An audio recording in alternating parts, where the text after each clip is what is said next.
કચ્છના નાના રણ માટે ઘુડખર અભયારણ્યના સર્વે સેટલમેન્ટ રિપોર્ટ બાદ હવે માત્ર 497 અગરિયાઓ રણમાં મીઠું પકવવા માટે સરકારને રજૂઆત કરશે। તો મહત્વના સમાચાર, 90% અગરિયાઓ માટે રણમાં મીઠું પકવવા જવું કપરું બન્યું છે, જેથી 5 જિલ્લાના અગરિયાઓ સરકારને રજૂઆત કરશે। સરકાર યોગ્ય નિર્ણય કરે તેવી માંગ સાથે રજૂઆત કરશે। જો કે અગરિયાઓને મીઠું પકવવા નહીં આવે તો 50 લાખ મેટ્રિક ટન મીઠાની આવકમાં ઘટાડો થશે। મહત્વનું છે કે 1976માં ઘુડખર અભયારણ્યનું જાહેરનામું પડાયું હતું।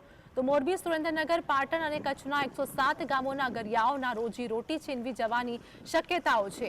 તો સરકાર યોગ્ય નિર્ણય કરે તેવી અગરિયાઓ દ્વારા માંગ કરવામાં આવી છે।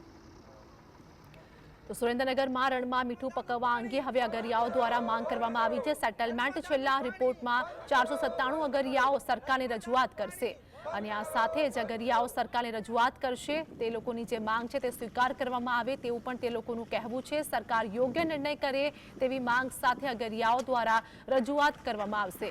તો 497 અગરિયાઓ સરકારને રજૂઆત કરશે। રણમાં મીઠું પકવવા અંગે અગરિયાઓ સરકારને રજૂઆત કરવાના છે અને આ સાથે જ સર્વે સેટલમેન્ટના છેલ્લા રિપોર્ટમાં 497 અગરિયાઓ હવે સરકારને રજૂઆત કરશે। ત્યારે 497 અગરિયાઓના હક માન્ય રાખવા 5 જિલ્લાઓના અગરિયાઓ સરકારને રજૂઆત કરશે। તો સરકાર યોગ્ય નિર્ણય કરે તેવી માંગ સાથે અગરિયાઓ સરકાર સમક્ષ રજૂઆત કરવાના છે।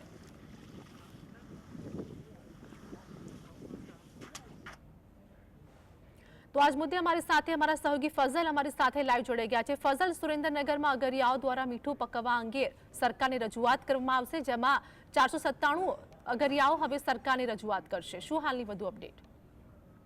ખાસ કરીને જો ચોક્કસની વાત કરવામાં આવે તો સમગ્ર ગુજરાત રાજ્ય દેશનું 73% જેટલું મીઠું પકવી રહી છે। ત્યારે ઉલ્લેખનીય છે કે જે રણના જે કચ્છના નાના રણના જે 5 ગામોના જે અગરિયાઓ મીઠું પકવી અને સમગ્ર દેશને મીઠું પૂરું પાડી રહ્યા છે, ત્યારે હાલમાં સરકાર દ્વારા સર્વે સેટલમેન્ટનો છેલ્લો રિપોર્ટ જાહેર કરવામાં આવ્યો છે। ઉલ્લેખનીય છે કે 1976માં જે ઘુડખર અભયારણ્ય જાહેર કરવામાં આવ્યું હતું અને 2009 સુધીમાં જે અગરિયાઓને રણમાં મીઠું પકાવવાનું હોય તેમને દાવા અરજીઓ રજૂ કરવાની હતી, પરંતુ અગરિયાઓ દ્વારા દાવા અરજી રજૂ ન કરવામાં આવતા આ વર્ષે એવો નિર્ણય છેલ્લા રિપોર્ટમાં કરવામાં આવ્યો છે કે રણમાં ફક્ત 497 જેટલા અગરિયાઓ મીઠું પકાવવા જઈ શકશે। ઉલ્લેખનીય છે કે 107 ગામોના જે અગરિયાઓ છે તે રણમાં મીઠું પકવે છે, કાળી મજૂરી કરી છે અને સમગ્ર દેશને મીઠું પૂરું પાડે છે। ત્યારે ઉલ્લેખનીય છે કે જો આ ચાલુ વર્ષે ચોમાસાની સિઝન બાદ અગરિયાઓને મીઠું પકાવવા નહીં જવા દેવામાં આવે તો 50 લાખ મેટ્રિક ટન મીઠાની અછત સમગ્ર દેશમાં સર્જાય તેવા પ્રકારની પરિસ્થિતિ છે।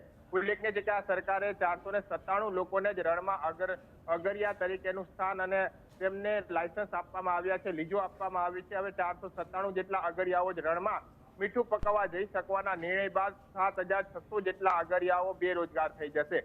107 ગામોના અગરિયાઓ બેરોજગાર થઈ જતા તેમને કોઈ રોજી રોટી અથવા નવા ઉદ્યોગોમાં સ્થાન નહીં મળે, એટલે 107 જેટલા અગરિયાઓ છે તે હવે સરકારને રજૂઆત કરશે। તાત્કાલિક પ્રકારે જે સર્વે સેટલમેન્ટનો છેલ્લો નિયમ છે તેમાં ફેરફાર કરવામાં આવે અને જે તમામ અગરિયાઓ છે તેમને ચાલુ વર્ષે નવી સિઝનમાં રણમાં મીઠું પકાવવા માટે પ્રવેશ આપવામાં આવે તેવી માંગણી કરવામાં આવશે। ઉલ્લેખનીય છે કે સુરેન્દ્રનગર જિલ્લા ઉપરાંત બનાસકાંઠા હોય, મોરબી જિલ્લો હોય, કચ્છના તાલુકાના ગામડાઓ હોય તે રણમાં મીઠું પકાવવા અગરિયાઓ જતા હોય છે, મીઠું પકવી અને કાળી મજૂરી કરી અને આખા દેશને મીઠું પૂરું પાડે છે। ત્યારે હવે સરકારે માત્ર 497 જેટલા અગરિયાઓને રણમાં પ્રવેશ આપવાનો નિર્ણય કર્યો છે। સર્વે સેટલમેન્ટનો છેલ્લો રિપોર્ટ ઘુડખર અભયારણ્યનો જાહેર થઈ જતા હવે અગરિયાઓના અસ્તિત્વ સામે પણ સવાલ છે, કારણ કે 7600 જેટલા અગરિયાઓ બેરોજગાર બનવાના છે। ત્યારે હવે આ અગરિયાઓ મુખ્યમંત્રીને મળવાના છે। જો કે અગરિયાઓના આગેવાનો દ્વારા મુખ્યમંત્રીનો સમય માંગવામાં આવ્યો છે।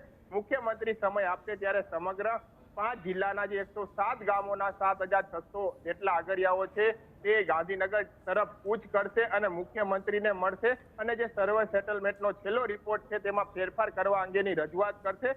જો આ રજૂઆત દરમિયાન કોઈ નિર્ણય નહીં લેવામાં આવે તો આ 7600 જેટલા અગરિયાઓ છે તે ગાંધી માર્ગે આંદોલન કરે તેવી પણ હાલ શક્યતાઓ વ્યક્ત કરવામાં આવી રહી છે। જી ફઝલ, અમારી સાથે જોડાવા બદલ, માહિતી બદલ આપનું